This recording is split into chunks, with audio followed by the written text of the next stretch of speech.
Ladies and gentlemen, we've come to the end of the formal part of the presentations. I think we need to give our distinguished panelists a hearty round of applause and cheer it for them. Very diverse perspectives on fundamentally similar issues. I think we all find them very refreshing, enlightening, and thought-provoking.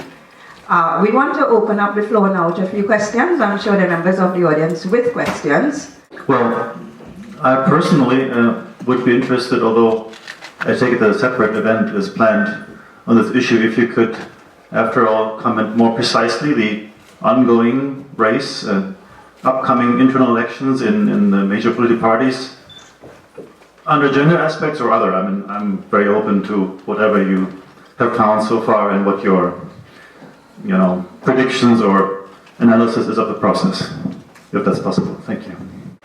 I think we have 2 elections coming up, but I know we have the MSJ, this is at the end of this month. I haven't heard anything about the ILP. They're having, they recently had some installment of an executive, I think. The COP. That's coming up. That's coming up. Are you running?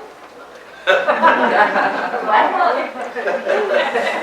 Why not the right to lead?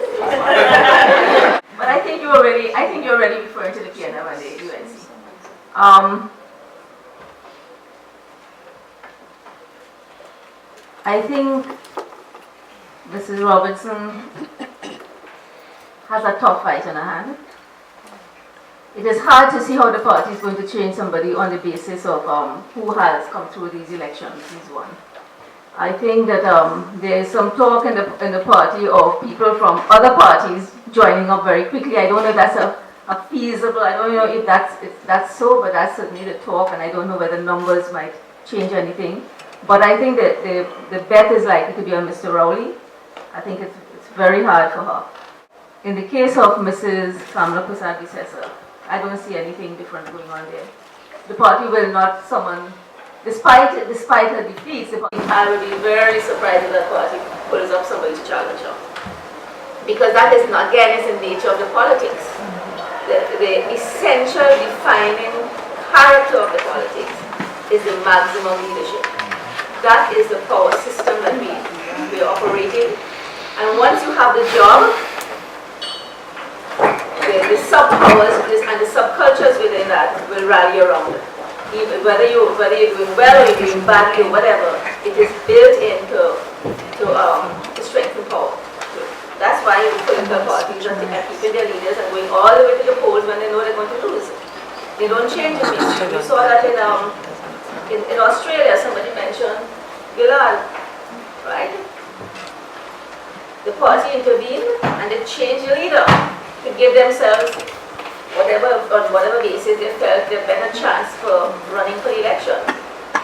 There's no party in Trinidad, even the ones who are voting in opposition, that will change the leader because the system is designed and built to support the leader.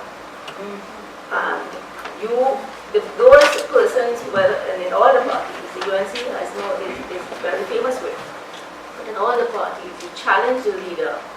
Well, first of all, you will have to be very brave. So for that, I want to say, Mrs. Deckers Robertson has a courage, an act of courage. But you also have to be prepared to have your head chopped off in sundry ways. And it's not just because you're a woman. It is because that is the nature of masculine leadership, the policy.